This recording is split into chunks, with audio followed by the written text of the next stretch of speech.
Bonjour à tous et bienvenue sur un nouveau podcast de la chaîne Token Talkers. Aujourd'hui, on a la chance et l'honneur de recevoir Arnaud Drose de Bubble Maps, qui est le cofondateur de Bubble Maps. Comment ça va, Arnaud? Bah, ça va très bien. Merci Jean pour l'invitation. Ça me fait énormément plaisir et j'ai hâte de pouvoir justement échanger avec toi sur les différents sujets liés à la crypto et bien entendu sur Bubble Maps. Ah, totalement. Bah, en tout cas, on avait déjà eu l'occasion d'échanger ensemble. Tu as un savoir Ouais. immense, tu as beaucoup de Alors, choses à nous partager.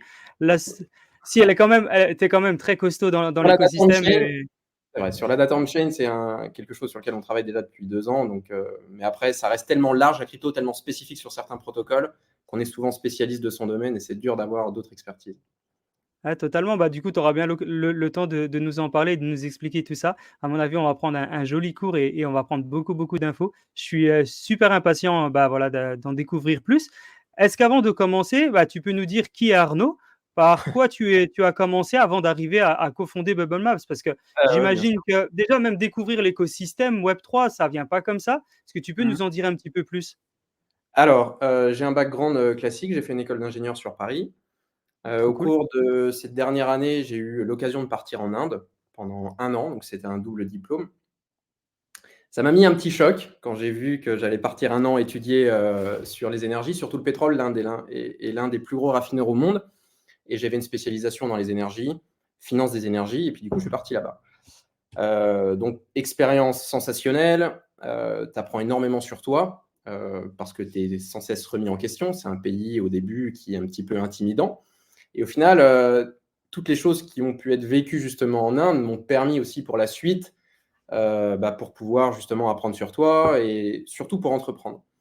Et donc du coup, à la suite de ces 1 an, je suis rentré en France. J'ai bossé pendant 1 an à MBDA, qui était une société spécialisée dans l'armement. Donc là, pour le coup, c'était très fermé.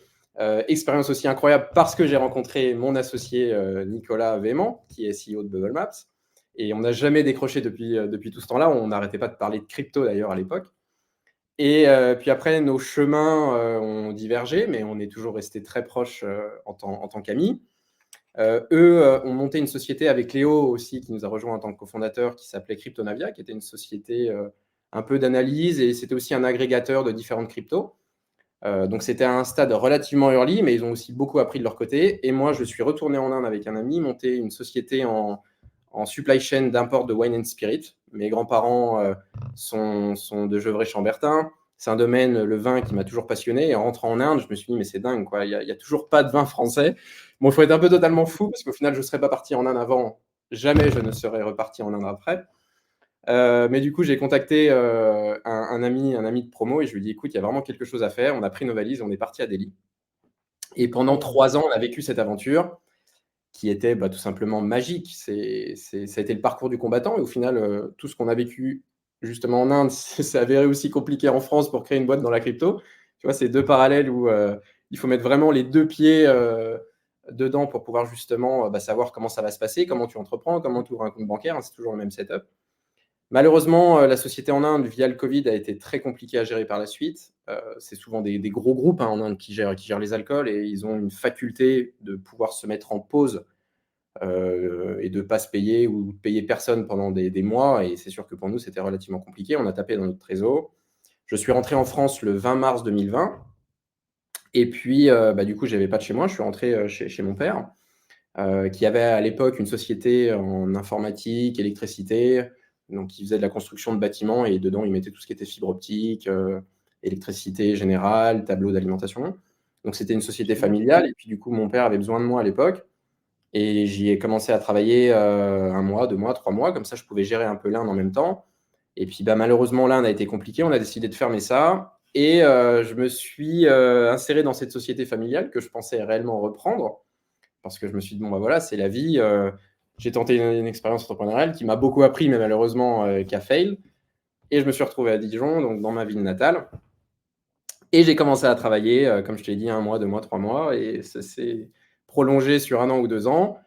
Et la crypto a commencé justement à revenir parce que c'est quelque chose qu'on n'a jamais délaissé, mais c'était quelque chose qu'on faisait à nos heures perdues, tu vois, le soir, le week-end, etc.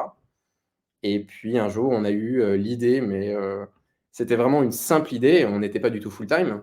Nico travaillait en conseil en stratégie. Enfin, il venait de quitter son job justement à ce moment-là. Léo qui est CTO, travaillait dans une société et moi, je travaillais chez mon père. Et puis, un jour, il y a eu une idée qui a émergé et de fil en aiguille, qui a commencé à prendre un peu plus de place. Et puis, un jour, je me suis dit, mais c'est incroyable ce qui est en train d'arriver. Et c'est aussi, une aventure entrepreneuriale, c'est aussi une aventure humaine. C'est-à-dire que oui, la crypto, c'est quelque chose qui me passionnait. Mais au final, je me suis retrouvé avec 2 autres personnes où il y a eu une synergie, une symbiose sur les échanges. C'était très challengeant parce que tu apprends toujours aussi de tes autres associés, même si tu peux leur apporter quelque chose. Et il y a eu une aventure, il y a eu une magie. On s'est dit, bon, bah, OK, go, allez, on y va. Et donc, du coup, j'ai dit à mon père, bon, bah, écoute, je ne reprends pas la société, tu peux la vendre. Et certes, c'était un risque, mais il y avait quelque chose qui m'attirait, qui me passionnait. Et je n'ai pas pu m'arrêter. Et du coup, on est parti et Bubble Maps, on est là aujourd'hui. Ouais, incroyable. Bah, bravo pour ce parcours. Du coup, risque payant. Félicitations à toi. Bah, C'est, merci. effectivement, ça devait être un sacré risque et très challengeant pour dire: «Bah, OK, je vais là-dessus ou pas» et bah, félicitations. Comme quoi il faut prendre Ah, des merci. risques, si on veut réussir ou en tout cas si on veut Absolument, essayer quelque chose. absolument. Bon, bah, en tout cas, vraiment félicitations à toi et donc du coup, on a bien compris maintenant ton parcours est vraiment, très riche et très enrichissant. Maintenant, c'est quoi la genèse un petit peu, de Bubble Maps? Comment vous en êtes venu à créer? Donc vous avez commencé à créer, mais vous étiez pas sur du full time. Puis après, au fur et à mesure, ça a grossi. À ce moment-là, bah, vous deviez faire un choix, ce que tu nous as expliqué et Bien sûr. quelles ont été vraiment les inspirations, les circonstances qui ont fait, Bubble Maps aujourd'hui? Alors du coup, le Bubble Maps est né avec une vision très simple au début. On voulait mettre en exergue justement l'analyse comportementale des holders sur des tokens ou des collections NFT. Donc pour faire très simple, on prenait un token et on représentait justement tous les différents holders sous forme de bulles. Donc chaque bulle était proportionnelle à son pourcentage détenu. Donc on affichait ça sur une map, donc d'où Bubble Map. Et la puissance qu'on voulait vraiment mettre en avant, c'était maintenant que vous avez la distribution de la supply d'un token ou d'une collection de NFT, on vient regarder qu'est-ce que eux se sont échangés entre eux. Donc, si tu es sur la blockchain Ether, c'est souvent de l'Ether, ça peut être de l'USDC, de l'USDT, donc les stablecoins les plus connus, ou le token natif en question. Et du coup, tu te retrouves avec une map, par exemple, sur un token Uni, du token Uniswap, où tu vois bah, du coup plein de clusters. Parce que du coup, les big wallets ont l'habitude de s'échanger quelque chose, bien entendu. Ça peut être des centralized exchange, ça peut être des DEX, ça peut être des pools de liquidité, mais ça peut être aussi juste un cofondateur qui se dit tiens, je vais passer un peu incognito, j'ai 10% du bail, je vais prendre un wallet central, je vais le splitter en plein d'autres wallets, et puis comme ça, je vais pouvoir passer un peu plus sous les radars. Ce qui marche très bien via un block explorer, parce que personne va se connecter sur Etherscan ou BSCScan. Alors, il y en a quelques-uns qui va passer des jours à essayer de modéliser justement toutes les TX pour pouvoir voir ce qui se passe. Et au début, donc du coup, une fois qu'on a mis en action Bubble Maps via le visuel, on avait listé environ une vingtaine de tokens, donc 10 tokens qui étaient légitimes et puis 10 tokens scammy, parce que bien entendu, on voulait du croustillant, on voulait quelque chose Bah qui oui, pète. il fallait du Et on peps. savait, bien sûr, et on savait très bien que ces gens-là n'allaient pas nous demander d'être listés sur Bubble Maps, parce qu'on allait mettre en avant justement la manipulation de marché, le wash trading, ou peu importe tout ce qui est lié au scam. Et on a commencé à mettre ça en avant. Il ne faut pas oublier une chose, c'est qu'on est dans une économie de l'attention et on touche réellement un public qui est connecté H24 via justement les connexions sur Twitter, via l'écosystème crypto au final. Quand tu as un produit qui marche, tu as vraiment une adoption très rapide. Bon, c'est lié à la tech. Et du coup, on a commencé à faire ça. Et un jour, il y a une personne qui est arrivée qui nous a dit écoutez, voilà, je suis en train de créer un projet légitime, j'ai envie d'être listé chez vous, combien c'est? Et nous, on n'avait pas pensé à ça. On faisait juste ça dans notre coin, à nos heures perdues, on s'éclatait, mais ça s'arrêtait là. Par contre, on a toujours eu l'idée de faire les choses proprement. À chaque fois qu'on postait quelque chose ou qu'on travaillait sur quelque chose, il n'y avait aucun intérêt de le faire de manière bâclée. Et il y en a eu un, il y en a eu deux, il y en a eu trois, il y en a eu 100, il y en a eu 200. Et à un moment, c'était un listing payant, bien entendu. C'était certes un montant qui était dérisoire. Il y avait à l'époque encore pas de société. C'est vraiment arrivé comme ça et on recevait les paiements. Et là, on s'est dit, mais c'est plus possible. Il faut soit on arrête le projet, soit on passe tous full-time dedans et on commence à créer une société pour pouvoir gérer justement les flux. Et puis après, on verra comment on arrive justement à développer le produit, possiblement faire une V2, possiblement faire un token, peu importe. Et tout est parti réellement de là. Donc, une fois qu'on a eu justement cette vision de se dire, OK, maintenant, on passe du côté un peu plus professionnel, il faut savoir comment communiquer. Et là, ça a été vraiment la magie qu'on a su faire via justement les enquêtes. Mmh. Ça faisait déjà des semaines, des mois qu'on voyait des quantités de manipulation de marché incroyables. Et l'outil, on n'avait pas vraiment d'argent pour pouvoir faire du marketing, travailler des grosses boîtes, etc. Et Twitter est arrivé, on avait déjà à peu près 1000 ou 2000 followers, bon, ce qui est anecdotique, mais ce qui est déjà une petite communauté. Et on s'est dit, OK, plutôt de dire que, ou plutôt de montrer que notre outil est magnifique, il est coloré, il est beau, parce que les gens s'en foutent complètement, il faut être honnête, surtout sur Twitter. Twitter, ils veulent quelque chose de croustillant, quelque chose qui fasse vraiment les gros titres. On a commencé à travailler justement sur des tokens Scammy, mais qui étaient trending. Tu vois, à chaque fois que tu avais un Ouais, baby care, par exemple sur la BSC ou des choses comme ça. Et on a commencé justement à faire nos enquêtes, et les enquêtes ont tout simplement explosé. On a eu un public justement on-chain qui était vraiment très fermé, parce que c'est niche dans niche. Déjà, l'écosystème crypto est petit, mais alors vraiment les spécialistes de la data on-chain, c'est vraiment minuscule. Mais c'est des ouais, gens qui c'est sont clair. passionnés. Et on a commencé à faire des enquêtes, et les enquêtes ont grossi, grossi, grossi. On est passé de 5000 followers à 10 000, à 20 000, à 40 000, à 50 000, et aujourd'hui presque 100 000. Waouh. Et ça a été un moyen justement de faire une conversion Connaître. Twitter sur notre site internet, de gagner en légitimité. À partir de là, une fois que tu as gagné en aura, bah, du coup, tu as des blockchains qui te contactent. Bah, écoutez, voilà, nous aujourd'hui, on lance une L2. On a envie justement que Bubble Maps puisse être une composante additionnelle comme un block explorer, mais on a envie de rendre les choses palpables, c'est-à-dire qu'est-ce qui se passe, quels sont les holders, qui a échangé quoi, mais toujours sur l'aspect visuel. L'aspect visuel est la clé. Block explorer a vraiment été l'étape intermédiaire. Aujourd'hui, il faut vraiment travailler sur quelque chose qui est parlant, qui est palpable pour la communauté crypto. Et puis de fil en aiguille, bon, je pense qu'on aura le temps d'en reparler. Il y a eu Totalement. la levée de fonds, et puis là où on en est aujourd'hui. Mais voilà comment Bubble Maps est né. Et juste pour conclure là-dessus, pourquoi on a eu beaucoup d'utilisation, enfin beaucoup d'utilisateurs, c'est lié notamment à tout ce qui touche au scam et manipulation de marché. C'est sûr que la DeFi aujourd'hui, ça reste du bête, hein, c'est des gens qui parient, qui investissent au même titre des fois que le casino, même s'il y a vraiment des projets légitimes qui sont en train d'être créés et c'est fascinant ce qui se passe sur la DeFi. 80%, ce qu'on se voit avec les mêmes coins aujourd'hui, hein, ce qu'on voit, c'est incroyable ce qui se passe. Il n'y a pas d'aspect éthique derrière, mais c'est quand même incroyable quand tu vois les volumes d'échanges. Tu as des tokens qui arrivent à driver 500 millions, 1 milliard des fois de volume sur des DEX, mais tu te dis, mais c'est pas possible, d'où ça sort. Et Bubble Maps, du coup, a vraiment été un outil surpuissant pour détecter les manipulations de marché. Ouais, C'est pour ça qu'on a eu beaucoup d'utilisateurs. Chaque fois qu'il y avait un meme coin ou un shitcoin qui sortait, bah, personne se disait, OK, j'achète. Non, ils passent d'abord sur Bubble Maps, ils regardent s'il y a, je sais pas, 50% de la supply qui est détenue par une personne via un wallet splitting. Et c'est comme ça que justement on a été reposté, retweeté, et de fil en aiguille, on a réussi à monter là-dessus. et je pense que ça, l'explosion vient aussi du fait qu'il y a de plus en plus de gens qui cherchent le shitcoin, le meme coin. C'est Bien de plus sûr, en plus la mode parce qu'il y a la possibilité de, voilà, de de gain, faire des fois bien 10. sûr, C'est du gambling dans tous les sens. bien sûr. Donc forcément, en plus, Bubble C'est Maps, très vous êtes dangereux, hein. vraiment là pour apporter de la valeur. Bien sûr, ce qui est très dangereux, hein, Jean, on le rappelle. C'est pas du tout un conseil en investissement, mais ce qui se passe Totalement. aujourd'hui, ouais, c'est de la folie. Quand tu regardes, par exemple, ce qui se passe sur Solana ou Base, Ouais. il y a des gens juste sur Twitter qui disent: «Voici mon adresse, je vais lancer un meme coin». Les mecs reçoivent 10 millions, 20 millions, 30 millions, des fois en moins de 24 heures sur ces adresses, sans preuve que le mec Énorme. va se barrer avec la liquidité ou pas.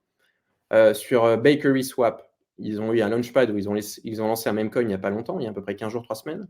Ils ont rentré 200 millions. 200 millions de dollars. Non, mais c'est de la folie. Et ça, en plus, ça s'adresse réellement à un public retail. Ouais. C'est-à-dire que c'est pas vraiment des instituts qui vont rentrer là-dedans. Le but, c'est de rentrer tous au même prix. Le token est lancé. L'argent levé, bon, il est capé, hein. Je pense qu'ils avaient prévu de mettre 20 ou 30 millions dans la liquidité. S'ils reçoivent 200, ils vont faire au prorata. Ils vont Ouais. remettre 20 millions dans la liquidité. Et tout le monde achète au même prix. Donc, il y a un peu plus un aspect égalitaire dans ce Totalement. prix qui a du sens ou aucun sens, peu importe la vision des choses. Mais contrairement à des VC qui rentrent sur des ventes privées, souvent divisées par 2, divisées par 3, divisées par 4 par rapport à un listing price, où forcément ils ont déjà un avantage par rapport au retail, bah, il y a un peu ce phénomène, ce nouveau paradigme qui est en train d'arriver, où tout le monde rentre au même prix. Alors les liquidités sont stratosphériques, parce que quand tu mets 20 millions ou 30 millions dans un AMM, donc un automated market maker, c'est-à-dire que tu peux vendre et acheter quand tu en as envie, contrairement à un order book sur un centralized exchange, ce qui a été vraiment une avancée extraordinaire qu'a créé Uniswap au début. Bah, du coup, tu as souvent un rapport quadratique. Ça veut dire que ta liquidité, si elle pèse 20 millions, pour pouvoir faire x4, il faut que tu la doubles. Donc, du coup, c'est Ouais. très compliqué à avoir des x100, x1000, x10 000 qu'on a eu, par exemple, avec Shiba ou des choses comme ça, où la liquidité était très faible au début. Les mêmes coins, aujourd'hui, il faudrait qu'il y ait vraiment des ajouts qui soient colossaux pour pouvoir vraiment faire un Ouais. x100 derrière. Donc, les gens qui arrivent à bien s'en sortir font peut-être un x5, x10. Et encore, il y en a il y a une grande majorité qui perdent absolument tout. Et ça fait vraiment penser, la période là, dans laquelle on vit, ça fait vraiment penser à 2016-2017 avec, les gros booms des ICO où les gens avaient beaucoup, beaucoup d'argent dans l'écosystème. C'est là, Bien les gens sûr. qui nous écoutent disent: «OK, mais je vais lancer un shitcoin, je vais prendre 200 millions». Non, c'est pas du tout ça. Non. Rassurez-vous, c'est pas comme ça que ça se passe.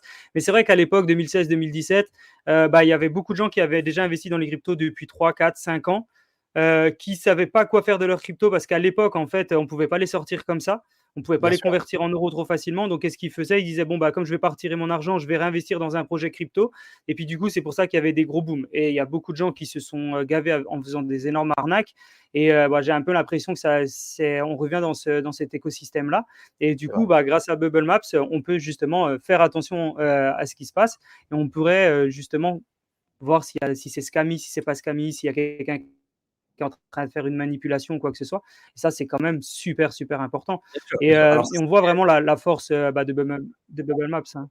exactement. Ça, c'était vraiment la proposition de valeur au début, mais aujourd'hui, c'est sûr qu'avec la V2 qui arrive et le secteur aussi B2B qui s'y intéresse de plus en plus, il y a une tangente qui est en train d'être prise en interne. Mais l'avantage d'avoir connu justement cette DeFi, entre guillemets, deep sur tout ce qui se passe, sur les manipulations, bah, ça nous a donné une arme incroyable, justement, Totalement.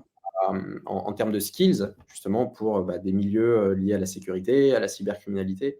Et aujourd'hui, on se fait beaucoup contacter là-dessus.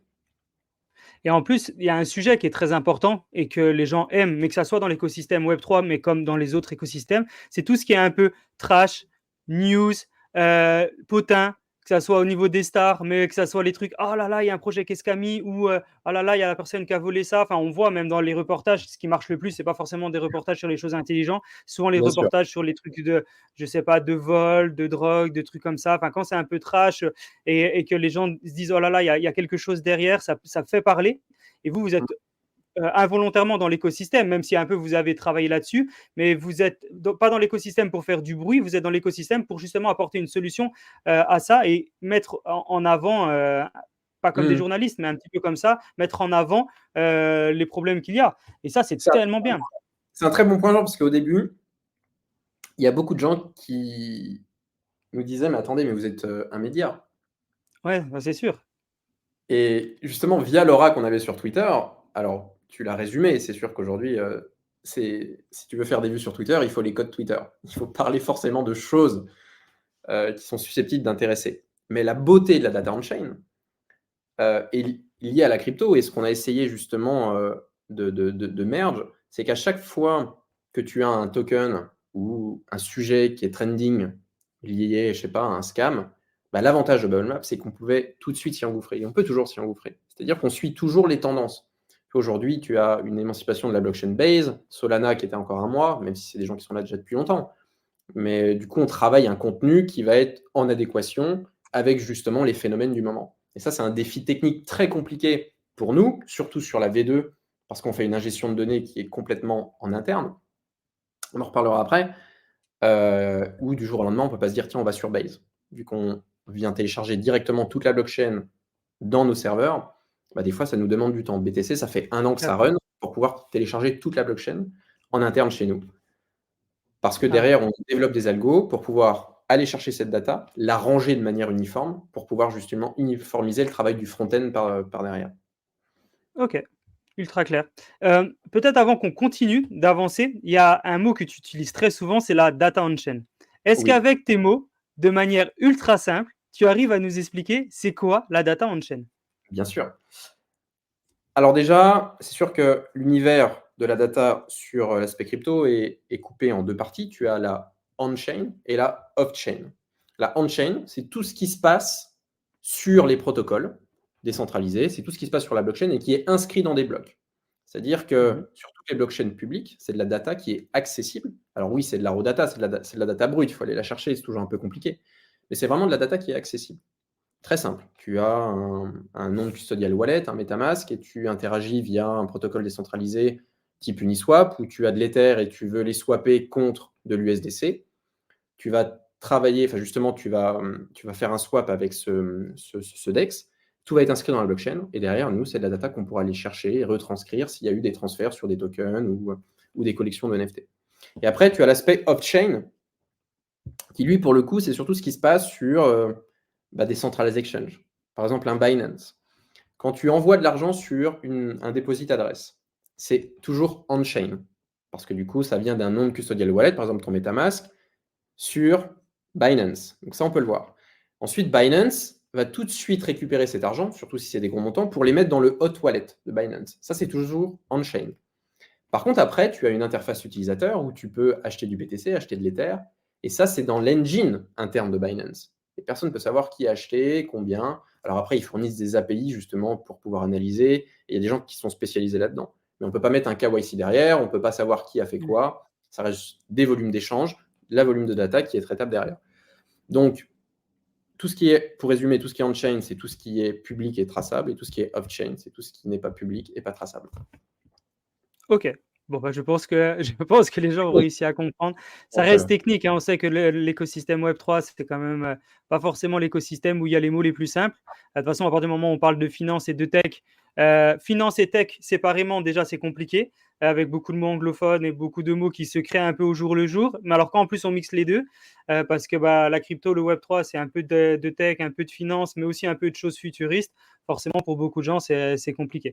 Mais, absolument. en tout cas, on comprend bien un petit peu tout ça. Et donc, du coup, donc, Bubble Maps est né comme ça. Actuellement, vous êtes donc trois cofondateurs.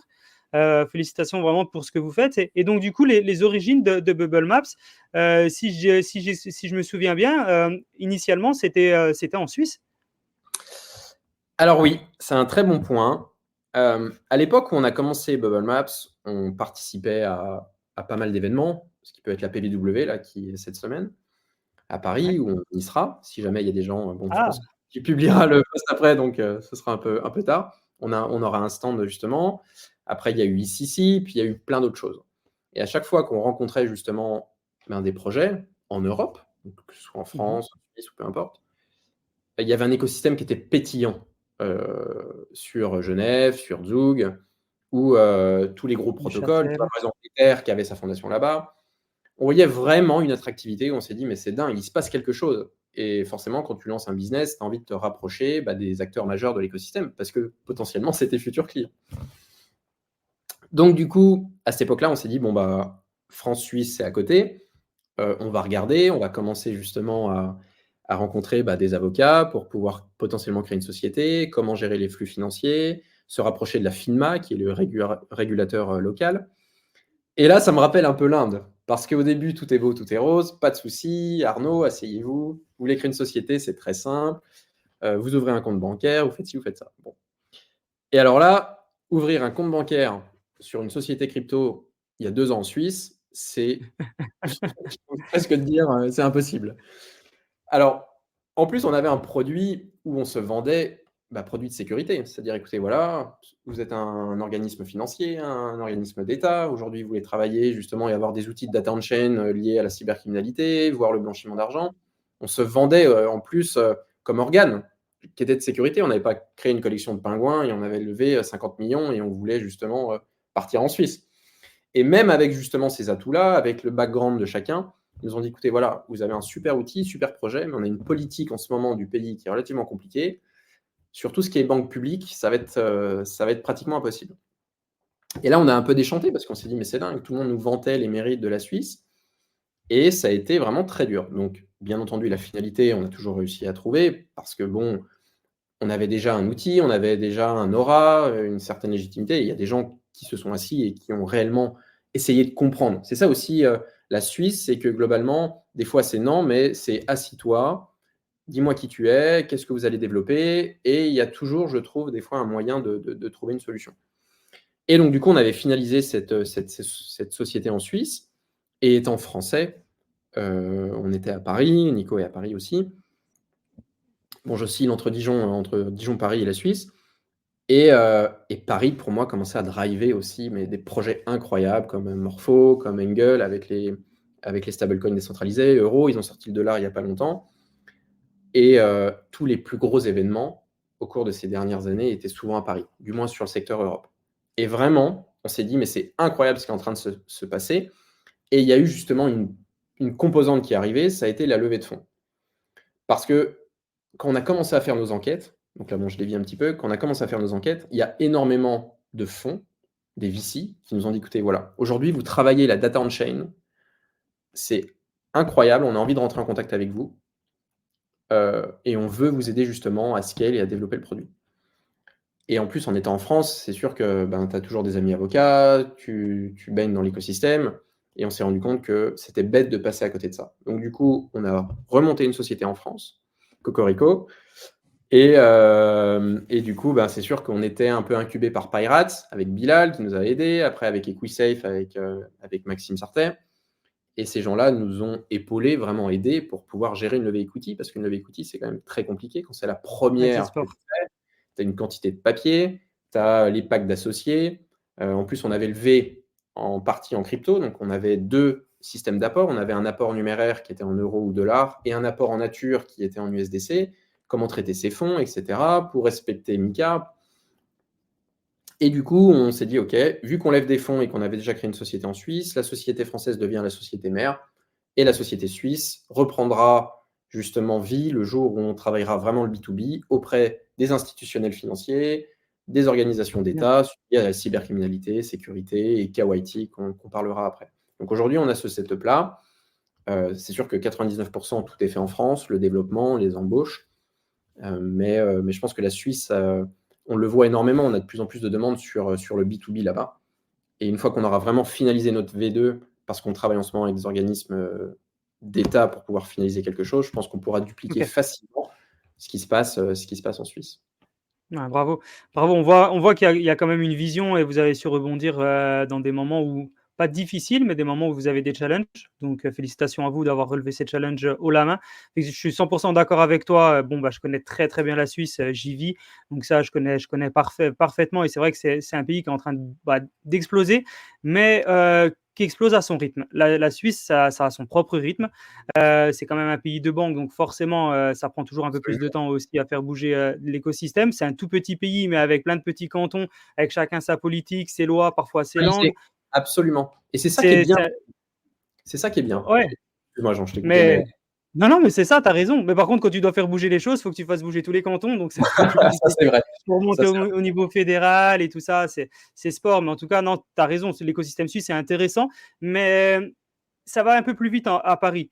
Pourquoi? Parce que peut-être il y a tout le monde qui est centré au même endroit. Paris, en France, hein, mais surtout l'écosystème Web3, il est vraiment très parisien actuellement en Europe. absolument. Et on voit vraiment que là-bas, c'est en train de partir. Alors effectivement, tu l'as dit, Zouk, ça bouge, Neuchâtel, ça bouge aussi bien sûr à Genève. Mais en France, il y a vraiment un pôle qui explose, c'est vraiment Paris et tout le monde est centralisé au même endroit. Donc je pense que c'est vraiment the place to be. Et tu as parlé de la partie levée de fonds, on en reparlera aussi derrière parce que je me souviens que tu m'avais expliqué que c'était une levée de fonds qui était assez rigolote. On aura l'occasion d'en reparler. Et donc, du coup, au jour d'aujourd'hui, la mission principale de Bubble Maps, c'est en permanence de pouvoir mettre au jour le jour de mettre à jour pardon, des informations sur ce qui se passe sur chaque projet. C'est vous qui identifiez à chaque fois les projets.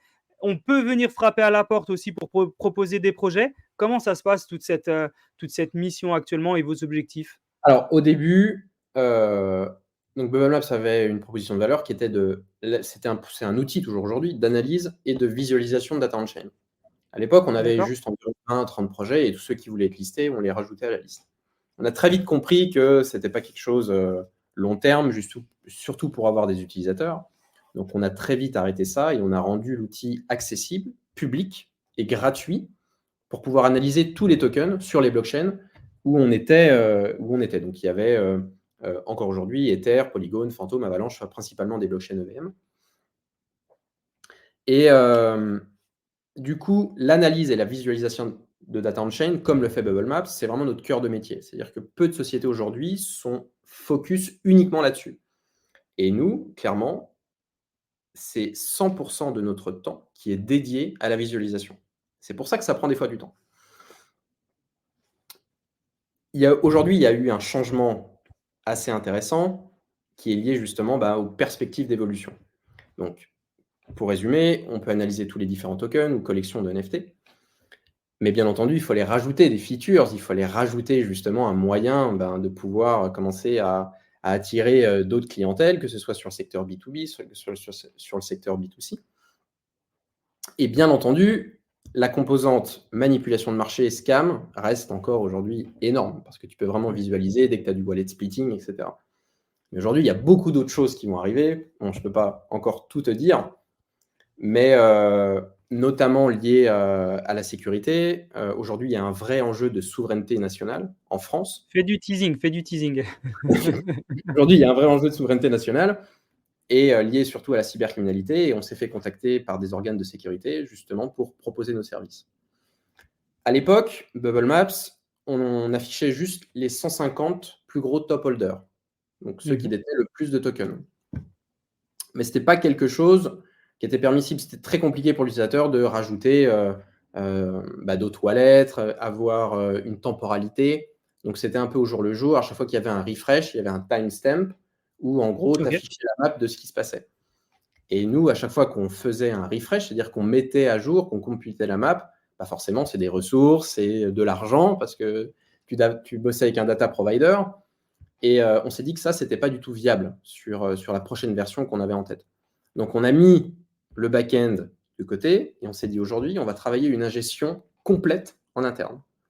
Donc, il y a Google qui nous a un peu aidés. On a gagné le Web3 Startup Programme. Ils nous ont mis à disposition différents outils sur lesquels on est limité pendant quelques temps, où on a pu tester plein de choses sur comment ingérer cette data, comment la stocker, comment la traiter. Et ça nous a permis justement de se dire, OK, ça, on va arrêter, ça, on va continuer, pour pouvoir vraiment, le jour où ça va être quelque chose qui doit être payant, du moins de notre côté, qu'on soit vraiment parfait sur notre base, sur notre DB et comment elle va être utilisée.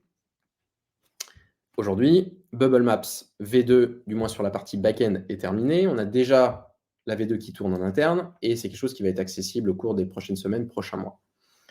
La plus grosse différence, et là pour l'instant, c'est uniquement sur le back-end, où on a pratiquement un moteur de Formule 1, parce que toute l'ingestion de données est faite en interne et on a toute la donnée historique depuis la genèse de tous les projets. C'est-à-dire, imagine-toi, donc ça va être nom de code Big Bang en interne, imagine-toi la possibilité de reparcourir tous les actifs de la crypto depuis la genèse, donc avec le premier holder, sous forme de bulle, de manière dynamique, au cours du temps, avec la range que tu souhaites définir, avec le nombre d'holders que tu souhaites définir, avec les transferts que tu souhaites définir, peu importe lesquels, possiblement cross-chain, où tu vas avoir justement la première bulle qui dispatche, tu vas avoir les VC qui vont arriver, les snipers, ensuite les ventes, les influenceurs, le retail, les pools de liquidité avec les centralized exchange, où on aura les logos à l'intérieur. Wow. Vraiment une compréhension parfaite de l'analyse de n'importe quel asset aujourd'hui sur la blockchain. Et ça va être un produit, je l'espère, qui aura une très grosse viralité, mais qui aura une infinité de possibilités par la suite.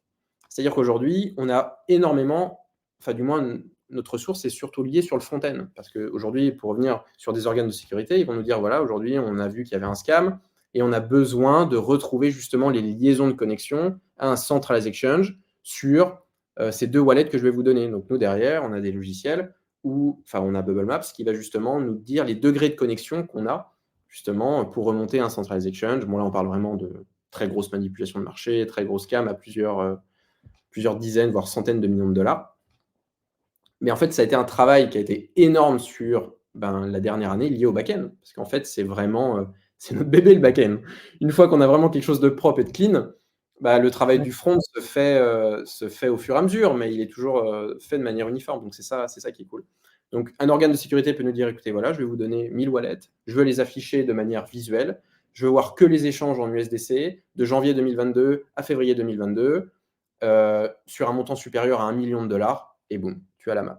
Ensuite, tu pourras partir d'un seul et même wallet, faire des dig et des expand, c'est-à-dire tu pars de ton wallet, tu veux voir toutes les connexions qu'il y a eu, tu fais expand et tu vas voir justement les connexions parce que tu as envoyé de l'argent à un tel, mais toujours sur tous les filtres et possibilités et temporalité infinie que tu auras fait au sein des filtres.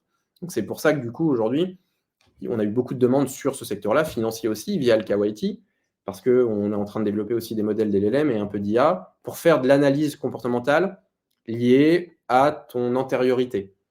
Aujourd'hui, tu as des grosses boîtes comme Chainalysis et tout, il suffit que tu passes par un DEX, etc., pour avoir un scoring déjà un peu plus bas. Mais ce n'est pas parce que tu as tradé sur Uniswap que tu es forcément mauvais. Donc derrière, il faut justement développer des modèles pour voir que, c'est sûr, si tu es passé par un mixeur, même si, il y a des nécessités aujourd'hui dans la blockchain, c'est compliqué. Je veux dire, des fois, quand tu payes des gens, tu n'as pas envie que la personne voit exactement combien tu possèdes, mais c'est aussi la proposition de valeur de la blockchain, c'est que c'est public.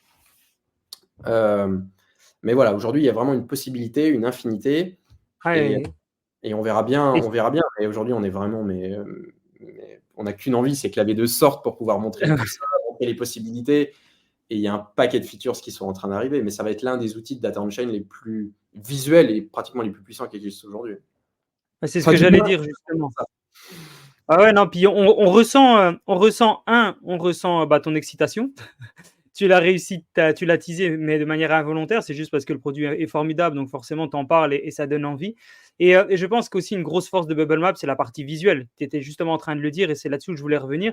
C'est qu'en fait, tu vas avoir une vision globale de quelque chose super simple. C'est un peu comme, mais d'une manière différente, c'est un peu comme les jeunes ou les nouveaux traders ou les gens qui découvrent un petit peu le trading, qui arrivent sur un graphe et qui disent ouais, on peut voir ça, on peut voir ça, on peut voir ce qui s'est passé avant, on peut voir où était le prix.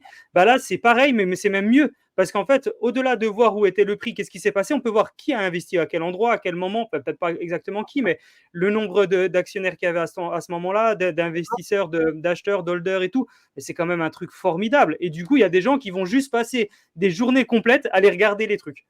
Juste parce que c'est beau. Et pas seulement, hein, parce que ça apporte une grosse valeur, mais ils vont apprendre des choses, ils vont être curieux, ils vont dire oh mais qu'est-ce qui s'est passé. Je me souviens à cette période-là, j'étais propriétaire aussi d'un token de telle ou telle blockchain. Qu'est-ce qui s'était passé à ce moment-là? Ah ouais, il y avait ça. Ah, c'est un truc formidable. Il y a des gens qui vont passer et vous allez même créer des métiers, des genres d'historiens qui vont être sur votre plateforme en permanence, qui vont aller travailler ça. Ça va être juste incroyable. Félicitations. Ça donne vraiment envie, en tout cas. Absolument. Et au début, au final, ça a été vraiment un outil qui était dédié pour le sloughing, pour les enquêtes. Et on est en relation avec énormément de data on-chain analystes qui utilisent Bubble Maps au quotidien. Et justement, on a commencé à travailler sur Twitter.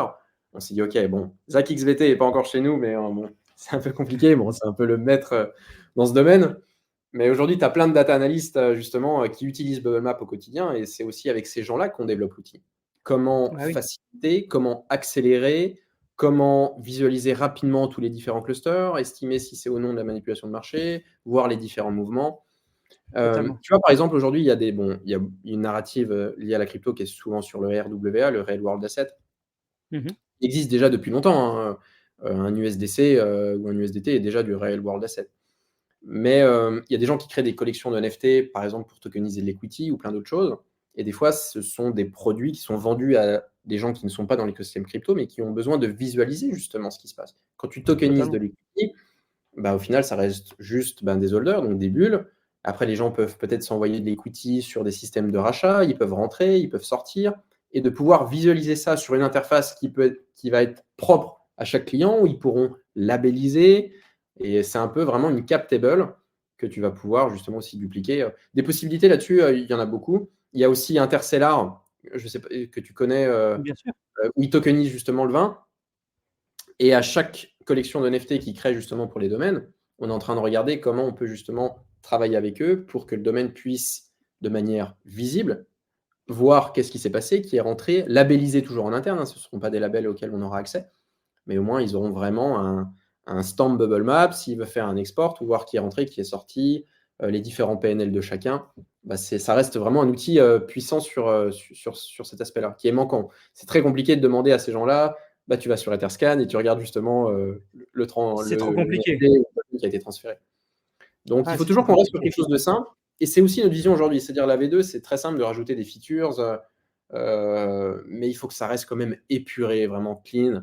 et qu'on arrive à se dire aujourd'hui, OK, voilà, la personne lambda qui se connecte et qui a envie de voir quelque chose sans trop bidouiller, il faut que ce soit accessible de manière rapide et directe. Et les personnes qui sont un peu plus on-chain, un peu plus B2B, ou des gens experts, même en étant B2C, des fonctions peut-être un peu plus premium derrière, où ils pourront déjà Ouais, commencer à rentrer de manière un peu plus deep dans la data on-chain. Il ne faut pas qu'on perde, incroyable. faut pas qu'on perde ça de vue. C'est Ah, facile de rajouter des trucs, mais l'UX est vraiment la clé pour garder justement nos users. non, c'est important. Et il y en a beaucoup qui viennent de la tech et qui sont des gros ingénieurs et qui ne travaillent pas forcément l'UX. Donc l'UX, c'est l'expérience utilisateur pour les gens qui regardent. C'est entre guillemets la partie visuelle du site. Donc il y a la partie tech qui est le back et la partie visuelle qui est le front. Et souvent, dans la tech, c'est des gros ingénieurs, c'est des machines. Hein. Ils ont des cerveaux incroyables. Ils fabriquent une technologie formidable, mais parfois le visuel il est un peu moins bon et du coup on se rend pas compte de la qualité du site. Et des fois il y a des sites qui sont, c'est pas le cas de Bubble Match, je précise, mais qui sont très Merci. jolis, mais la tech derrière elle est pas ouf. Donc Ouais. voilà, là vous avez réussi à faire les deux en même temps. Et justement quand on parle un petit peu de technologie et tout, est-ce qu'on peut savoir un petit peu plus quelles sont les technologies, les algorithmes qui alimentent un peu Bubble Maps? Comment ça fonctionne derrière? Alors du moins sur la V1, c'était du data provider, c'est-à-dire qu'on travaillait avec des gens qui nous fournissaient de la data de manière instante et juste, on affichait ça ensuite sur l'aspect front, sur l'aspect visuel. Sur la V2, c'est complètement différent. On vient télécharger la blockchain, on la stocke chez nous. Ouais. Et ensuite, donc je ne suis pas CTO de la boîte, mais enfin, je vois à peu près comment ça marche. Du coup, on a un back-end relativement simple qui est en Python, Ok. et puis un front qui est en React. Et après, voilà, il y a d'autres choses. On utilise aussi Neo4j pour la donnée, Canvas pour tout ce qui est visualisation. Ça reste, Ok. euh, ça reste quelque chose, on va dire, pas de simple, mais de standard dans de la data vise en tout cas. C'est fou, c'est fou. En tout cas, vraiment encore grand bravo pour ce que vous faites et actuellement, on voit que, voilà, que vous êtes en pleine expansion sur ça. Vous avez levé des fonds il y a pas très longtemps. Alors oui, Heu, ça a été, ça, c'était ça un a été- peu, en tout cas, quand on en a parlé ensemble, c'était Hmm. vraiment formidable. Est-ce que tu peux nous en dire plus de comment vous avez réussi à lever des fonds? Comment vous avez réussi Hmm. enfin voilà, je te laisse expliquer, tu Ouais, l'expliqueras bien mieux que sûr. moi.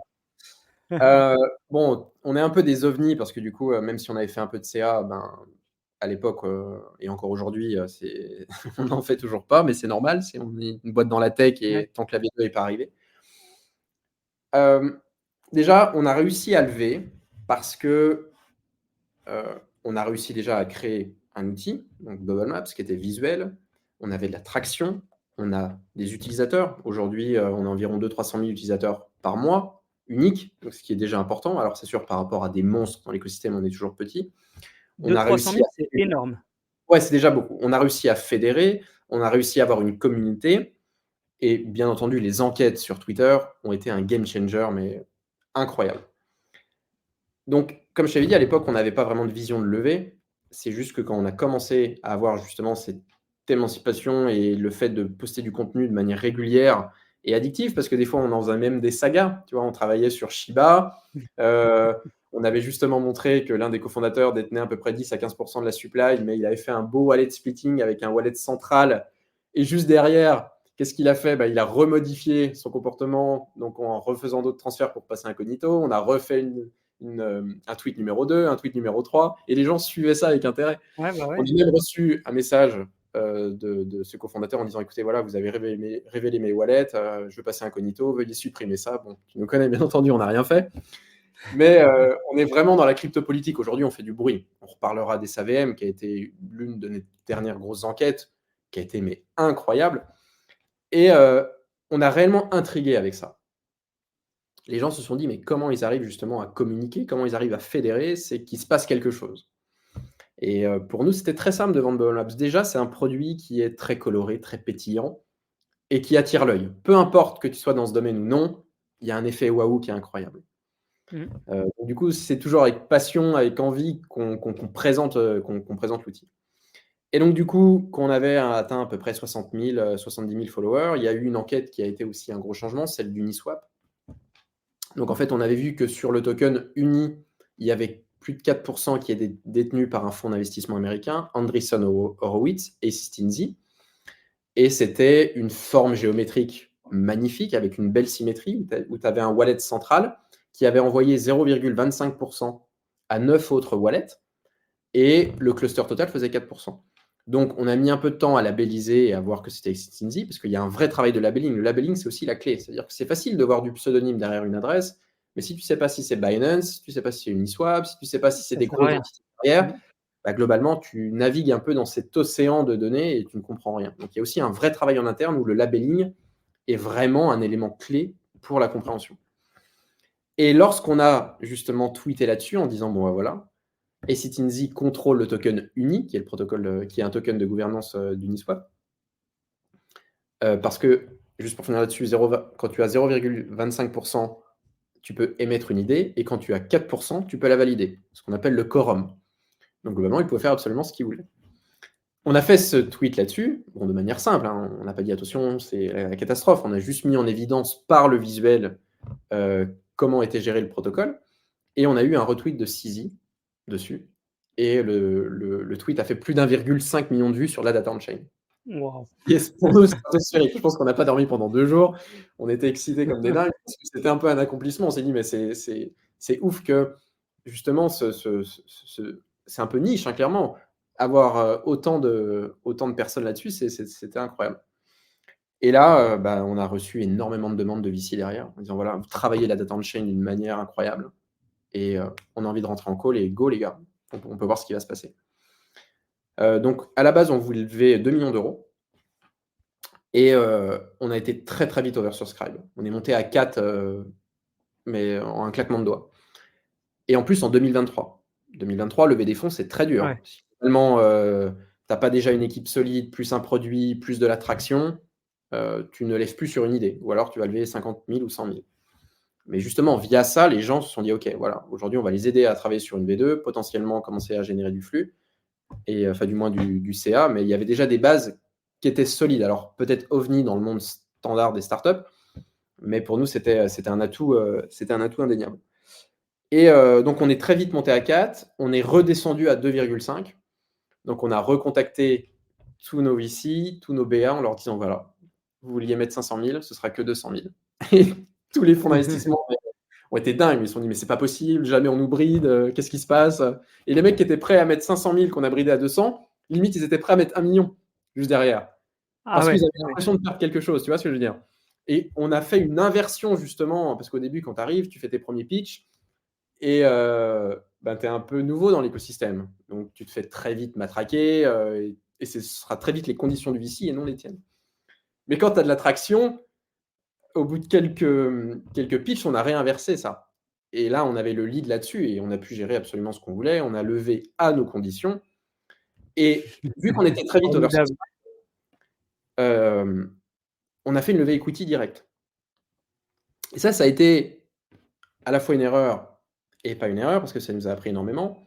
Mais tous les fonds qui étaient levés, il fallait qu'ils arrivent en même temps sur un compte de séquestre. Ensuite, sur tous les fonds USDC, pareil. Tous les documents à plus de 50 investisseurs, parce qu'il y avait aussi beaucoup de BA à forte valeur Ouais. ajoutée, qui nous ont dit, en plus, on arrive au mois d'août, on a balancé tous les trucs, il fallait que tout soit signé en même temps avec des périodes qui étaient très courtes.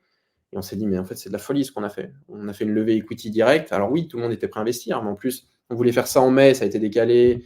Ensuite en juin, en juillet, et puis au final, on est tombé dans En le pleines pic vacances? en pleine vacances au mois d'août. Et puis voilà, des gens qui devaient nous envoyer, je sais pas, 50 000, qui ont envoyé 49 999, ou 50 001, où il fallait renvoyer les fonds, ceux qui investissaient via les comptes PEA, PME. Et on est rentré dans un truc où pendant 6 mois, c'était est-ce qu'il a signé, est-ce qu'il a viré? Parce que nous, on ne pouvait pas avancer. Vu que ce n'était pas un BSA, on ne pouvait pas récupérer l'argent, il était sous séquestre, et tant que tout n'était pas Bah oui. finalisé. Donc voilà, donc je pense que c'était peut-être une erreur là-dessus, mais on a appris énormément. Et puis tout l'aspect levé, quoi, c'est-à-dire les packs d'actionnaires, les investment agreements, travailler avec les avocats, comprendre qu'est-ce qu'il y a un Ah, moyen de c'est un lever, job, hein. combien on va mettre en incentive, parce que potentiellement on va recruter de nouveaux développeurs et on risque de donner des BSPCE. Vraiment toutes les composantes liées à la levée. Mais ça a été un an de folie où on n'a pas beaucoup dormi, mais on a step up de ouf sur ça. Et demain, si on refait une levée, on sera plus à même de comprendre les tenants et aboutissants. Tellement. Mais on ne changerait absolument rien. clairement. Bon, bah, génial. Mais en tout cas, c'est important de ne pas vouloir revenir en arrière, surtout quand on voit le résultat. Je pense effectivement dans le système, enfin, dans l'écosystème français des levées de fonds et hors Web3, c'est très rare que quand il y a un investisseur qui rentre ou qui veut rentrer au capital, on lui dit bah, en fait, vous allez mettre la moitié moins, voire moins de la moitié que ce que vous vouliez. Je pense qu'il devait être fou. Les VC, à mon avis, ils ne devaient pas comprendre. Et c'est bien parce que du coup, ça fait une surenchère. Ça fait une surenchère et limite, ils veulent se battre pour dire mais moi, je veux rentrer, je veux prendre plus, mais non, on ne peut pas. Et si demain, il y a un second round, bah, forcément, peut-être que là, ils seront plus motivés si vous en refaites une par la suite. Et c'est incroyable. C'est incroyable. Et en plus de ça, comme tu l'as dit, dans une période compliquée, parce que 2023, c'est vraiment Terrible. compliqué pour lever des fonds, donc, non, incroyable, incroyable. Et quand tu arrives avec un projet comme ça et que ça fonctionne, juste félicitations. Tu as commencé au début justement de la partie levée à expliquer que vous aviez fait beaucoup d'enquêtes, pas mal d'enquêtes. Est-ce que tu peux nous en dire un peu plus de choses croustillantes sur les enquêtes? Quelle enquête a été voilà, différente, celle qu'on a vue, celle qu'on n'a pas vue? Enfin voilà, je sais qu'il y en a plusieurs, on en a déjà parlé aussi ensemble, mais est-ce que tu peux partager un peu à la communauté des Bien enquêtes? Parce que bah, voilà, on veut du croustillant du coup, bien maintenant que tu sûr, nous as mais préchauffé. c'est tout à fait normal. Bon, déjà, tout d'abord, si jamais, pour tous ceux qui nous écoutent et que vous êtes passionnés par la data on-chain et surtout la visualisation de data, notre Twitter, du coup, on poste régulièrement des enquêtes. Il y a un aspect aussi éducatif là-dessus pour comprendre aussi comment ça se passe. Donc, n'hésitez pas à parcourir toutes ces différentes enquêtes. Alors, il y en a une qui a beaucoup fait parler, qui est liée à SAVM, donc Satoshi VM, qui était à peu près il y a 1 mois et demi, 2 mois. Et ces gens-là ont compris les codes de la crypto, clairement. Et comme je te l'ai dit, on est dans une économie de l'attention. Et en fait, on s'est rendu compte que quelques jours avant, énormément d'influenceurs, il y a des très gros influenceurs, d'accord, on ne parle pas des gens qui ont 10 000 ou 20 000 followers, hein, non, c'est vraiment les plus gros influenceurs de l'écosystème crypto, parlaient énormément, justement, d'un token qui s'appelait Satoshi VM, qui était un ZK Rollup BTC compatible VM, donc une gymnastique algorithmique. L'équipe n'était pas Dox. Et justement, Twitter, à chaque fois, envoyait SAVM, SAVM, SAVM. Et ces gens-là ont pris le pari, parce qu'au final, je pense que ça allait être compliqué d'être listé sur des exchanges de tier 1, pris le pari d'être lancé directement sur des DEX, donc notamment Uniswap. Et le jour du lancement, Jean, et ça, attention, ils ont Dis-moi fait tout. 250 millions de dollars de volume Day One. 250 millions de Truc dollars de de fou. volume Day One. Et sur des DEX, c'est-à-dire que ce n'est pas manipulé. Et c'était quoi la beauté derrière ça? C'est que vu que c'était sur des DEX, la data était on-chain et accessible. Donc forcément derrière, on a creusé, on allait voir Ouais, ce qu'est-ce qui se forcément, tu as passe. tout vu. Et là, on s'est rendu compte d'un truc magnifique. Déjà, il y avait des clusters partout sur la map, parce que énormément d'holders s'étaient échangés. Et dont un vert pomme, mais qui était pétillant magnifique, avec 250 bulles qui étaient connectées. Et juste avant, on avait justement essayé de regarder quel était le nombre d'influenceurs qui en avaient parlé. Et à 1 ou 2 près, on est tombé exactement pareil. Ok. Et ces gens-là, justement, donc c'est souvent dans des stratégies rounds qui rentrent. Le but, c'est de parler en amont du projet. Ensuite, eux-mêmes sont investisseurs à des conditions préférentielles. Et le jour du lancement, ils possèdent souvent beaucoup de TGE. Donc TGE, Ouais. Token Generation Event, c'est-à-dire qu'ils reçoivent une grande partie directement de leur investissement. Et le token avait déjà fait x50, x100, x200 en l'espace de quelques secondes. C'était stratosphérique. Donc, le cluster, on avait estimé un PNL de 10 millions qui a été liquidé en quelques heures. Et du coup, il y a certains influx qui ont sorti plus de 400 000 ou 500 000 ou 600 000. Bon, après, c'est les règles du jeu. Il y en a qui sont d'accord, pas d'accord. Voilà, au final, ils ont été payés pour une prestation. On est dans un écosystème shitcoin qui est très dangereux. Mais c'est des choses qu'on voit, c'est assez commun. On fait un thread sur les influenceurs en disant les grands gagnants de Satoshi VM sont les influenceurs avec un beau PNL de 10 millions de dollars. Et là, on se reçoit une claque, on se reçoit les foot des grands influenceurs, mais c'est Bubble Maps qui fun, blablabla, parce qu'on rentre vraiment dans la crypto politique. On est retweeté partout, ça prend une ampleur colossale, on doit faire 100 000 vues ou 200 000 vues en même pas quelques minutes. Et on reçoit des menaces. Mais bon, c'est pas des menaces, on va vous tuer forcément, mais c'est des menaces de mais arrêtez, vous êtes en train de feuler, on veut plus du tout être affilié à vous, puisque des fois, c'est des gens qui parlaient de Bubble Maps parce que des fois, ils avaient besoin de contenu. Tu vois ce que je veux dire? Mais de manière tout à Ouais. fait gratuite. Et du coup, on commence à creuser et on part sur la saga, donc justement l'épisode 2. Et là, on voit plein de petits clusters aussi, et on se rend compte que c'est des clusters de snipers. Les snipers, c'est clairement les grands gagnants. C'est des gens de l'ombre qui maîtrisent parfaitement comment acheter. Et quand je te dis acheter, il faut être premier. Si tu es deuxième, tu as presque perdu déjà.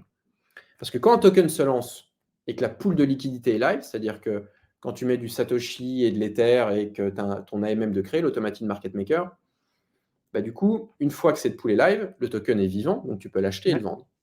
Enfin, du moins, pratiquement surtout l'acheter au début. Et les snipers, eux, arrivent avec justement le prix qui est setup du début. Et le but, c'est vraiment d'acheter une grosse quantité en étant le premier investisseur, parce que du coup, tu vas le toucher à un prix forcément intéressant. Mais quand tu compites justement avec ces autres snipers, c'est un peu comme un appel d'offres. Tu ne sais pas combien ils vont dépenser en gaz, en frais d'Ether pour passer premier. Parce qu'en fait, c'est juste les frais d'Ether. Que tu investisses 1 million ou 10 millions ou $1, ça va être le montant de frais que tu vas donner. C'est souvent aussi sur des protocoles qui s'appellent Banana Gun pour pouvoir sniper certains projets. Et là, tiens-toi bien. Il y en a un qui a investi 300 000 $ de gaz et 300 000 $ d'achat. Back total 600 000, mais il avait déjà perdu ces 300 000. Donc le mec, forcément, est passé premier. Ouais, avec 300 000 de gaz, oui, c'est Heureusement, sûr. 25 secondes plus tard, parce que du coup, d'autres snipers sont rentrés entre-temps, le prix a monté. La liquidité était en plus assez grosse pour pouvoir ressortir parce que c'était un marché liquide.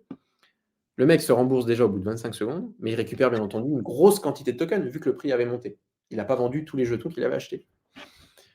Et le mec, en l'espace de quelques heures, a vendu pour plus de 10 millions de $. Donc, c'est assez ouf quand même quand tu te rends compte que tu as des gens, bon, je pense que c'est clairement leur métier, c'est de suivre vraiment tous les différents lancements, voir la traction. Et au final, Il y en a qui sont pros. Absolument. Il y en a qui ont eu la même réflexion que nous, dans le sens où la même logique, c'est ah oui, il y a 250 influenceurs qui sont en train de parler d'un projet, globalement derrière, c'est sûr que ça va pump. Donc ça, on refait ce thread là-dessus en disant bah non, du coup, les grands gagnants, les gars, c'est les snipers. Donc là, ça adoucit un peu avec les influx qui reviennent gentiment vers nous en disant bon, bah merci d'avoir temporisé, mais nous, c'est de la data on-chain, les gars. On est agnostique à ça. On montre juste ce qui s'est passé, rien de plus. Même si on prend des fois parti, parce que c'est sûr que on reformule de manière croustillante la chose. Après, derrière, ça vient autour de la team, où on voit un beau cluster. Ils ont voulu passer inaperçu. Ils ont splitté en 25 wallets. Ils ont tous vendu. Et ils ont fait un PNL de 2-3 millions. Bon, j'ai envie de te dire classique. Et là, derrière, on rentre vraiment dans du scam et de la manipulation de marché. Il se trouve que Satoshi VM a travaillé avec un launchpad qui s'appelle Ape Terminal, qui est un launchpad très connu. Et le deal, c'était, on vous envoie 1% de la supply. Donc, SAVM envoyait 1% de la supply au launchpad Ape Terminal. Et le deal, c'était, sur le launchpad, avec tous les investissements qu'il y aura, vous choisissez 100 gagnants. Et en fonction du montant investi, ils vont récupérer 1% de la supply. Enfin, un peu moins, parce qu'il y avait 25% qui étaient pris en fees sur Ape Terminal. Et donc, du coup, tout ça, c'était public. C'est un travail d'OSINT aussi qu'on fait derrière sur les réseaux sociaux. C'est-à-dire que il n'y a pas eu 100 IDO winners, il n'y en a eu que 10. Tout ça encore on-chain. Ils sont passés via un disperse. Et les 10 IDO winners sont des wallets de fondeurs. à 99,9% sûrs de Ape Terminal. Mais ils ont fait une bêtise colossale. C'est-à-dire qu'aujourd'hui, avec les outils qu'il y a, c'est très simple. Surtout avec Bubble Maps, tu le vois très vite. Donc, qu'est-ce qui s'est passé? Donc, les 100 IDO winners se sont transformés en 10 via un disperse. Et là, on voit déjà qu'il y a 4 wallets qui ont été créés, donc des fresh wallets, au moment du lancement, et qui ont été financés en gaz, donc en Ether, par MEX, déjà. Donc déjà, très simple d'isoler que ces 4 wallets appartiennent à une seule et même personne, parce qu'ils ont été financés sur une période d'à peu près 4 à 5 minutes. Donc c'est forcément quelqu'un derrière qui vient émettre justement les différents transferts. Donc déjà, sur les 10, tu peux être sûr qu'il y en a déjà 4 où tu sais que c'est un. Ensuite, on retrouve des multisites de connexion liés à Ape Terminal. Donc forcément, c'est l'équipe de Ape Terminal derrière.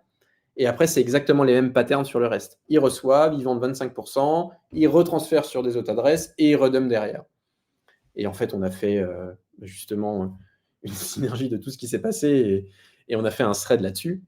Et alors là, c'est sûr que ça a été catastrophique. Donc là, pareil, on a refait aussi beaucoup de vues là-dessus, mais là, on est vraiment tombé sur un scam. C'est-à-dire que, certes, les influenceurs ont dumpé un peu le retail, mais au final, c'est le business.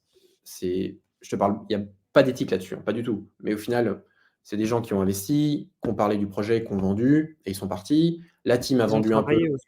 de Mmh. supply. On sait très bien que c'est un univers deep, mais là, l'aspect Ape Terminal, c'est clairement de la publicité mensongère et c'est clairement un scam total.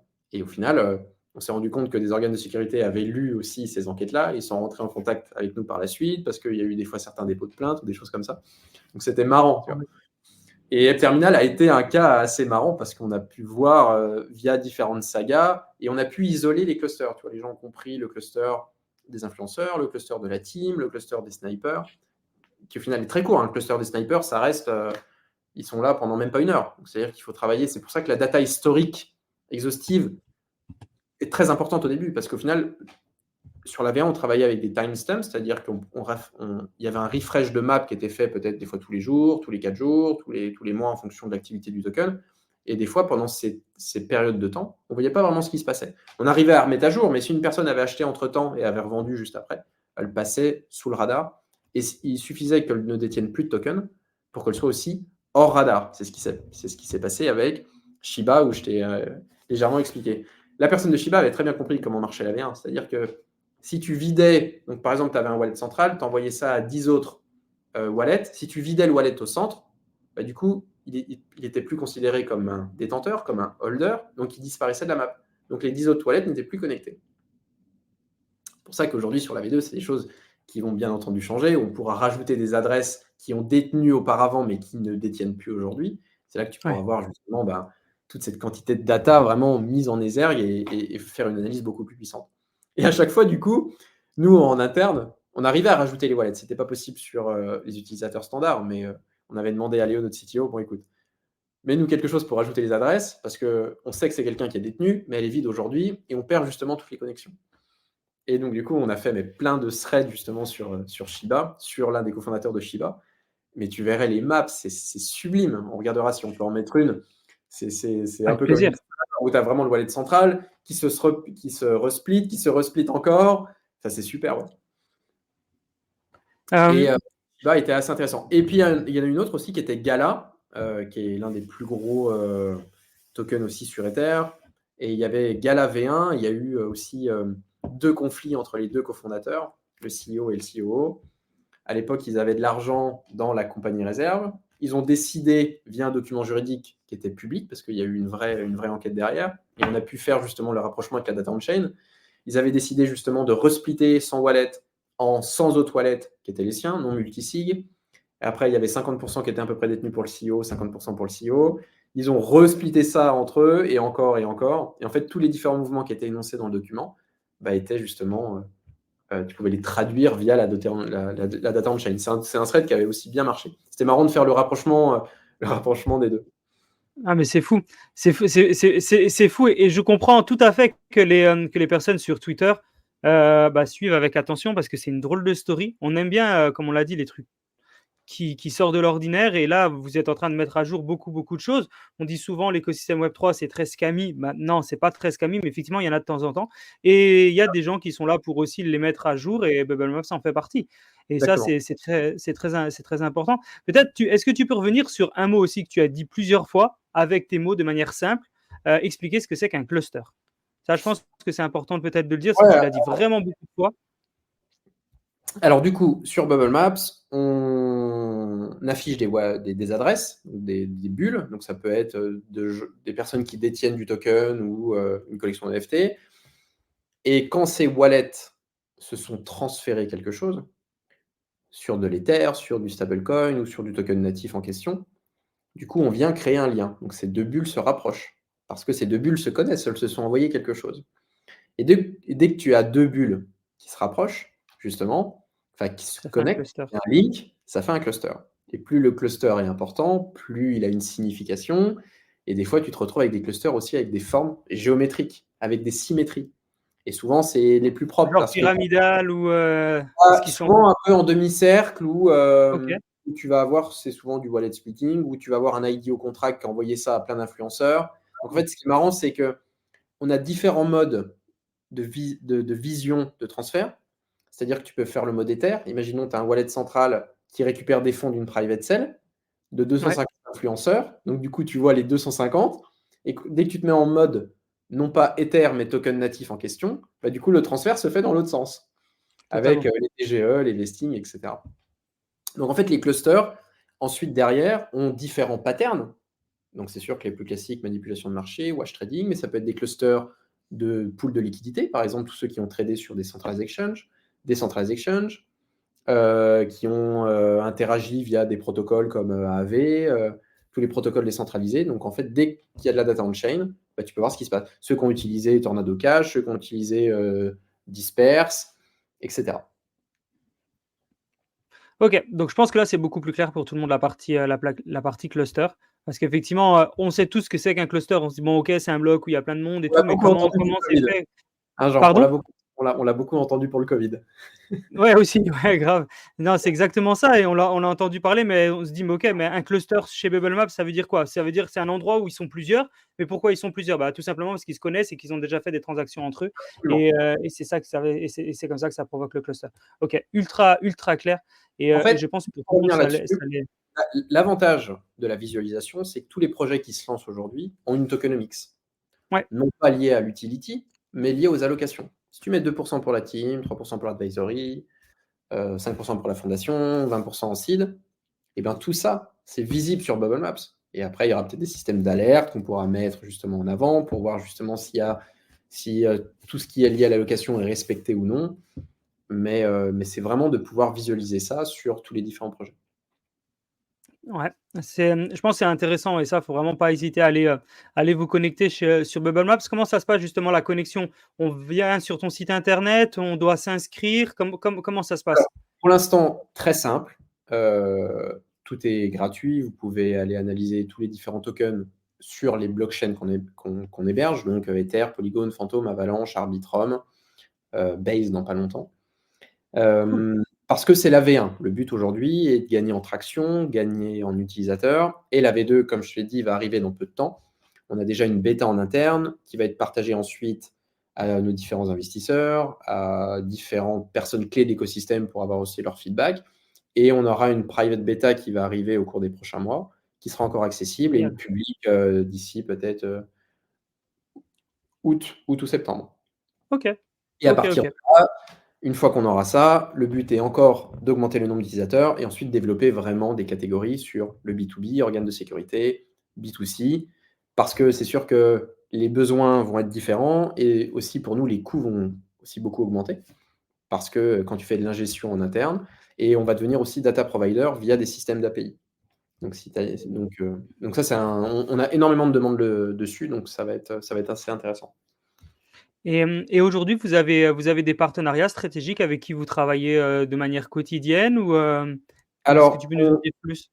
oui, alors on travaille sur l'aspect vraiment crypto. On essaye de se rapprocher et on a aussi été démarché par beaucoup de blockchains, que OK, ce soit Avalanche, Starknet, etc. Parce que on adore rentrer via les blockchains. Le but est de comprendre leur écosystème, de comprendre aussi de faire connaissance avec l'équipe, de regarder comment on peut possiblement travailler ensemble. Parce que ces blockchains aujourd'hui ont un réel besoin justement via des blocs Explorer, mais surtout aussi via des outils d'analyse on-chain.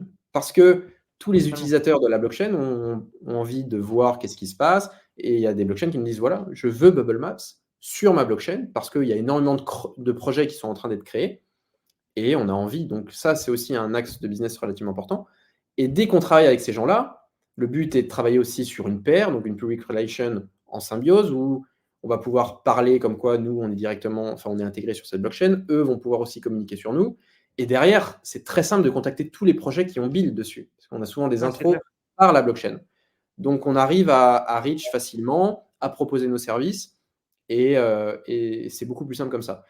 Donc c'est sûr que s'il y a vraiment des Ethereum, on est en contact avec personne, Bitcoin, on est en contact avec personne, mais sur tout le reste, que ce soit Polygon, Solana, Base, BNB Chain, c'est des gens avec qui on a l'habitude d'être en relation. Aptos qui va aussi arriver.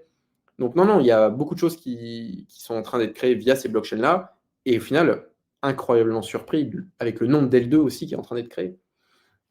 J'ai une question par rapport à ça. Donc là, on parle beaucoup des blockchains. Est-ce que si je suis un projet, je crée moi-même mon token sur une blockchain, est-ce que je peux être listé chez Bubble Maps? Pourquoi? Parce que ça pourrait être dans le futur une preuve, bah justement, que c'est pas un scam, une preuve de bonne foi, etc. En disant, bah regardez, moi, je suis chez Bubble Maps. Est-ce que Bien c'est sûr. quelque chose qui pourrait Bah, arriver? la vision de base de Bubble Maps restera toujours C'était gratuite. C'est-à-dire ouais. que tu pourras toujours avoir ça. Par contre, après, avec toute la data historique, le Big Bang, pouvoir vraiment recommencer tout depuis la genèse pour faire vraiment un travail approfondi, ça peut être pour des enquêteurs, ça peut être aussi pour des sociétés, hein. Des fois, tu as des tokens qui sont créés au sein des sociétés et ils ont envie d'avoir un report sur qu'est-ce qui s'est passé, etc., Mmh. auprès des régulateurs et tout. Ça, ce sera toujours possible, mais ce sera de manière automatique. Donc, c'est-à-dire que tu n'auras même pas OK. besoin de nous démarcher. Par contre, après, si des gens veulent certaines features ou des choses comme ça, on pourra regarder. Mais en tout cas, l'accessibilité au token sur une vision de base de top 150 holders, top 500 holders, en live, parce qu'après, on sera en live, ce sera accessible par tout le monde. Parce qu'il nous faut toujours des utilisateurs gratuits sur une plateforme comme la nôtre. On n'a pas du tout envie de passer sur un modèle full payant. On va perdre en traction. OK. C'est ultra clair. J'ai une autre question. Est-ce que chez Bubble Map, vous avez besoin d'une régulation? Bon, moi, je pense que je connais la réponse, mais est-ce que vous êtes régulé? Est-ce que vous avez déjà des demandes des régulateurs qui vous disent réguler, enfin, faudra être régulé dans le prochain, je sais pas, dans les prochains mois, dans les prochaines années, ou c'est pas du Avec tout? Mika qui va rentrer. Alors, en fait, Bubble Maps, c'est vraiment une boîte de software, c'est une boîte de C'est logiciels. ça? Donc en fait, c'est très simple. Il n'y a aucune régulation, on vient juste récupérer la data et on la montre et ensuite on vend ces services-là à différents organes. Donc non, heureusement. Non, mais c'est bien parce que c'est moins compliqué, puis ça prouve aussi que vous avez pas le même intérêt. C'est-à-dire que vous avez pas vos enfin, vous créez pas des tokens, vous vendez pas des tokens, enfin voilà, vous êtes juste là pour montrer ce qui se passe. Vous êtes vraiment une partie tech pure. Dans des moments où on est une partie tech pure, bah, on n'a pas le besoin forcément d'être régulé. Hem, est-ce Alors qu'on peut parler un il y a un projet de token ouais? pour Bubble Maps. Aujourd'hui, Ah c'est public. cool! On est en train de créer, bon, je ne peux pas encore tout dire, mais il y a un token qui est en cours de création. Ça prend beaucoup de temps Bravo. parce que pour le coup, il y a l'aspect régulation. Et on split l'aspect business de l'aspect token. Le but n'est pas de créer un OK. token pour le vendre et potentiellement récupérer de l'argent sur le long terme, ça ne marche pas. Aujourd'hui, toutes les boîtes dans le monde de la crypto qui arrivent justement à trouver un équilibre parfait, c'est des boîtes qui font de l'argent en fiat ou en crypto standard sur les modèles économiques qu'elles ont prévus. Tu vois. Par exemple, un Link ou un Uniswap ou des choses comme ça. Donc, il ne faut pas du tout que les deux viennent en compétition. On ne peut pas dire le OK. token, du token et vous avez accès à toute la plateforme en holding, parce que derrière, il n'y a pas de business qui peut réellement faire. Mais on est en train de développer quelque chose sur Bubble Maps où le token aura 100% son intégration. Je ne peux pas encore trop en dire, mais on a vraiment splitté les deux. Et il y a quelque chose qui est en train d'être créé qui va être vraiment bien, surtout sur de l'analyse on-chain. OK. Bah, super, super clair en tout cas. Impatient Mais de voir le ce qui travail, va se passer sur cette partie-là. travail de régulation très lourd, très compliqué. Ça demande beaucoup de Ouais. temps. Ça fait presque 8 mois qu'on a commencé. Tout le monde dit mais lancez le token, lancez le token. Bah oui, mais on ne peut pas forcément. Il faut travailler sur une société, il faut travailler sur un legal opinion. Il faut savoir si tu vas être caractérisé en utility token, en asset token, en payment token. Et tant que la V2 n'est pas vraiment. Enfin, aujourd'hui, elle est finalisée parce qu'on a déjà entamé ces processus, mais tant qu'on n'avait pas vraiment une idée claire de où est-ce qu'on voulait aller, c'est très compliqué de C'était revenir en arrière après. Bah non, c'est plus un utility, c'est un asset ou un paiement. Ah oui, mais si c'est un paiement, c'est compliqué. Il vous faut une régulation, que ce soit MiCA, que ce soit FINMA en Suisse. Donc il fallait vraiment qu'on finalise absolument tout pour pouvoir entreprendre les différentes démarches. Et bien entendu, ça prend du temps. Ouais, c'est pas forcément la partie la plus simple. Justement, quand on parle de choses un peu compliquées, dans l'écosystème, qu'est-ce que toi tu penses actuellement de l'évolution donc, en dehors de Bubble Maps, hein, de l'évolution de l'écosystème Web3? Comment tu trouves qu'il se développe? Est-ce que tu trouves qu'il y a encore des choses à faire? Est-ce que tu penses qu'on commence à avoir de plus en plus d'accès au retail? Est-ce que tu penses que c'est peut-être pas encore le moment? Enfin voilà, on sait que on en est qu'au début et il y a de plus en plus d'outils qui peuvent faciliter justement la vie du retail ou qui peuvent permettre de montrer que la communauté n'est pas, si scammy que ça. Qu'est-ce que toi tu penses actuellement justement de cette évolution? Alors, c'est une très bonne question. C'est toujours relativement Trop compliqué à compliqué. répondre à ça. Ouais. Euh, Déjà, sur l'aspect, enfin, du moins au sens large, sur l'aspect crypto, je trouve que c'est un domaine extraordinaire où tu D'accord. rencontres des gens brillants au quotidien. C'est un monde qui va très vite, qui est très smart, où tu apprends beaucoup et tu apprends aussi des choses de la vie standard et ça t'apprend des notions d'économie, des notions de finance et pour moi, c'est, à l'heure d'aujourd'hui, l'un des écosystèmes les plus pétillants. Certes, c'est très fatigant parce que du coup, il faut toujours être à 100, surtout quand tu as un projet pour pouvoir le développer, mais j'aurais énormément de mal de revenir dans un monde un peu plus standard. Et la crypto, je trouve que ça m'apporte énormément parce que c'est un domaine qui est incroyable et aujourd'hui, j'ai été piqué à ça. Ensuite, sur l'aspect développement, adoption, bon, c'est sûr qu'il y a Bitcoin qui est vraiment une entité à part, hein, qui est vraiment un stockage, une valeur refuge en numérique. Avec la validation des ETF, c'est sûr que ça a montré un engouement des grosses plateformes, même si elles n'ont pas attendu d'avoir l'ETF pour acheter du BTC. C'est sûr. Ça a fait beaucoup parler. Peut-être qu'il y aura un ETF après sur d'autres cryptos tels qu'Ether et tout. Il y a beaucoup de spéculations là-dessus. Mais bon, voilà. BTC est vraiment dans son coin. C'est la crypto la plus solide aujourd'hui, qui résiste aux attaques étatiques, où on possède réellement son argent. Même si ça met en exergue beaucoup de questions, parce que posséder réellement son argent, c'est très compliqué. Mais aujourd'hui, voilà, ça a fait ses preuves et c'est une super porte d'entrée pour diversifier son portfolio et posséder encore son argent. Quand tu repars sur la DeFi, qui est complètement différent avec Ether et tout ce qui est développé dessus, c'est sûr que oui. Aujourd'hui, c'est encore un terrain de jeu qui n'est pas du tout abouti, il se passe plein de choses. Ça a mis en évidence aussi qu'Internet n'était pas du tout sécurisé, parce qu'à l'époque des Mmh. hackers, au final, qui travaillaient sur le vol de CB ou du ransomware ou plein d'autres choses, oui, c'est des gens qui gagnaient de l'argent, mais aujourd'hui, les black hats, on va dire, avec des grosses compétences, ça arrive à partir avec 50 millions, 100 millions, 200 millions, un claquement de doigts. Ouais, Alors, c'est vrai. donc ça a mis vraiment en exergue ça, qu'Internet n'était pas tant sécurisé que ça. Et aujourd'hui, on est des utilisateurs de la DeFi au quotidien et je suis terrorisé à l'utiliser. Parce que tu es toujours OK. à un clic d'absolument tout perdre. Quand tu te connectes sur Uniswap, est-ce que tu es sûr d'être sur Uniswap? Est-ce que tu te connectes sur ton MetaMask et est-ce que tu es sûr d'être sur ton MetaMask? Est-ce Alors que que tu tu as des envoies la bonne adresse? voilà, exactement. Et je trouve que c'est un écosystème d'une complexité extrême. L'adoption de masse n'est pas près d'arriver là-dessus, parce qu'il y a Totalement. encore énormément de travail à faire. Il y a beaucoup de choses qui sont en train de développer avec les nouvelles narratives, du real world asset, etc. C'est un monde, c'est sûr que nous, c'est de la data on-chain, donc c'est vraiment sur tous les protocoles décentralisés. Mais c'est tellement dangereux.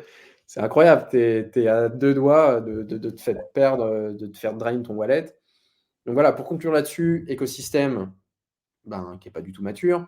L'adoption de masse n'est pas pour aujourd'hui, mais il y a énormément de boîtes qui ont levé des fonds, qui sont en train de créer quelque chose et Ouais. forcément ça va aboutir. Mais c'est quelque chose qui va demander encore du temps, contrairement à Bitcoin qui est vraiment différent, sur ce créneau-là. Je Mais comprends. hâte de voir ce qui va se passer. On entend beaucoup de parler, de différents, tokenisations, enfin tout le monde veut tout tokeniser aujourd'hui. Mais c'est très centralisé cette méthode-là, c'est-à-dire que c'est des boîtes régulées, qui vont peut-être passer par des protocoles décentralisés pour s'échanger, les titres de propriété, mais ces gens-là détiennent absolument tout. Tu vois, même USDC, USDT, tout le monde te dit: «Mais c'est la finance centralisée, c'est beau». Parce que la proposition de valeur au début était très bien, c'est-à-dire que tu as accès, sans autorisation à des produits financiers, à des assets, sans l'intermédiaire de personne, peu importe qui tu es, ta couleur de peau, du moment que tu as un wallet, non custodial ou custodial Super.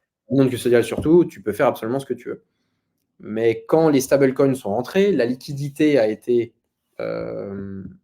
déployée, mais quelqu'un qui détient de l'USDC ou de l'USDT aujourd'hui peut se faire freeze son wallet et ne plus jamais utiliser ces tokens. Donc en fait, c'est pas du tout de la finance centralisée, ça. C'est un monde tout à fait centralisé où tu as le droit de posséder du dollar, mais si pour X raison demain ta tête ne revient pas aux organismes américains, c'est fini, tes fonds sont perdus et tu pourras plus jamais les récupérer. Peut-être à part si tu fournis des preuves comme quoi tu n'as pas fait telle ou telle chose. Totalement. Donc Donc c'est pas voilà. si décentralisé que ça, Non, sur pas du cette tout. Et partie-là. aujourd'hui, il faut comprendre une chose, c'est que la blockchain n'est toujours pas anonyme, elle est pseudonyme, et tout ce que tu as le droit d'utiliser au quotidien est presque centralisé. Demain, tu utilises Tornado Cash qui vient justement casser des liens de connexion, c'est-à-dire qu'une personne qu'un wallet A envoie un wallet B, bah, globalement, le wallet B va pouvoir savoir d'où ça vient. Si tu passes par Tornado Cash, qui était un protocole open source en plus, hein, où l'un des fondateurs est en prison, ça permettait de casser ça. Alors sur l'aspect privacy, c'est important. Oui, il y a des gens qui l'ont utilisé pour blanchir de l'argent et faire des choses qui n'étaient pas politiquement correctes. Ouais. Mais du coup, demain, tu utilises ces différents protocoles et tu te connectes sur Binance, c'est fini. Ton compte est fermé, ils vont te demander des preuves. Donc tout ce que tu as le droit d'utiliser, globalement, il faut te dire que les gens savent exactement, enfin du moins les organismes de Ce qui régulation, se passe. ce qui se passe. Et tu es toujours à quelques wallets de connexion d'un KYC. Tu vois, par exemple, aujourd'hui, tu as un Binance, tu envoies de l'argent sur ton MetaMask, tu le renvoies à un autre, tu le renvoies à un autre, mais des fois, tu es souvent à quelques degrés de connexion d'un centralized exchange. Donc, c'est très dur de garder une privacy. Il faut vraiment que les gens comprennent ça. Et tout le monde, des fois, te dit, ou surtout les médias, ça finance le terrorisme, le blanchiment d'argent. Alors oui, forcément, il y a des gens qui utilisent la crypto pour ça. Mais sachez une chose, c'est moins de 0,001%. Il y a pratiquement C'est clair. rien ne remplace le cash, le liquide, pour pouvoir vraiment passer incognito. Et la crypto est vraiment pseudonyme, elle n'est pas anonyme. Et ça, c'est vraiment un point très important à comprendre. Il y en a qui sont anonymes, comme Monero. Mais pareil, si tu Ouais. l'utilises, tu as le droit de l'utiliser. Mais dès que tu veux revenir dans le monde centralisé, c'est fini. Tu as été red flag via un KYT qui a été fait par Chainalysis. Et voilà. C'est intéressant d'avoir toujours des visions un petit peu ouvertes sur et des discours un peu ouverts sur l'écosystème, parce que beaucoup de gens en disent beaucoup de bien, beaucoup de gens en pensent beaucoup de bien, mais il y a aussi encore des choses à améliorer et tu fais aussi bien d'en parler et c'est, je pense, très, très important. On arrive gentiment à la fin du podcast, Arnaud. Et à la fin du podcast, on laisse toujours un mot de la fin à nos invités. Donc, ça peut être plein de choses.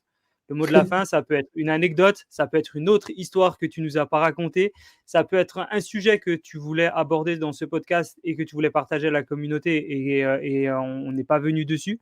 Ça peut être tout simplement une petite phrase que tu te dis toi souvent et que tu veux partager à tout le monde. Ta carte blanche, c'est à toi de décider ce que tu veux mettre comme mot de la fin. Donc, on t'écoute attentivement. Alors tout d'abord, merci Jean pour l'invitation. Ça a été un plaisir. Je ne savais même pas que ça faisait déjà 1 heure et demie qu'on était en train de parler. Premièrement, si jamais tous les, tous ceux qui ont écouté ce podcast souhaitent déjà plus d'informations sur Bubble Maps, qui n'hésitent pas justement à nous envoyer un mail, à nous contacter sur Telegram, sur les différents canaux.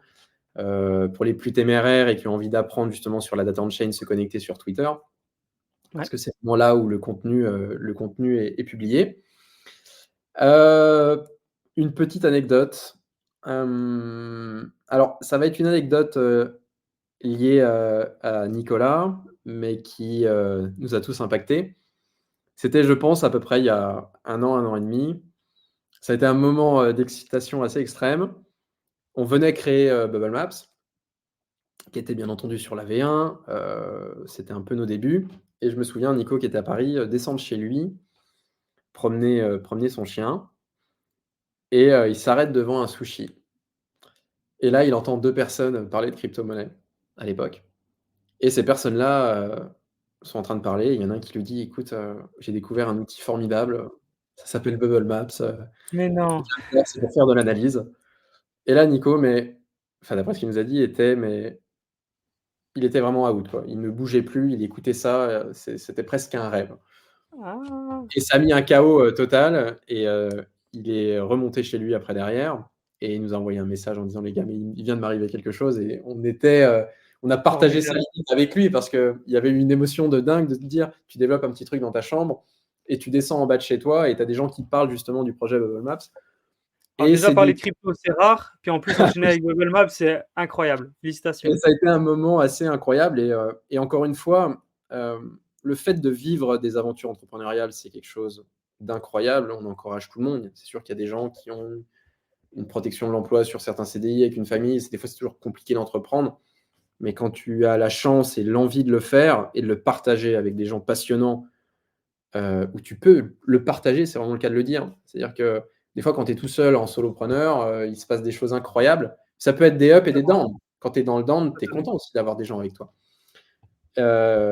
Mais c'est cette beauté de pouvoir partager, d'avancer beaucoup plus rapidement et ça a été un moment, ça a été une anecdote assez marrante, bon qui, C'est fou. lui est due, mais forcément elle a impliqué, bah, tous les autres cofondateurs et ça nous a impacté aussi et c'était un beau moment.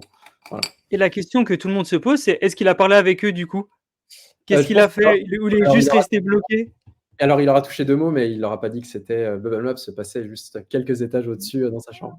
Ah! OK, donc il a même pas dit qu'il était le fondateur ou quoi, le co-founders ou quoi? Non. Ah! Ah, c'est Il était encore incroyable. en état il était en état de choc.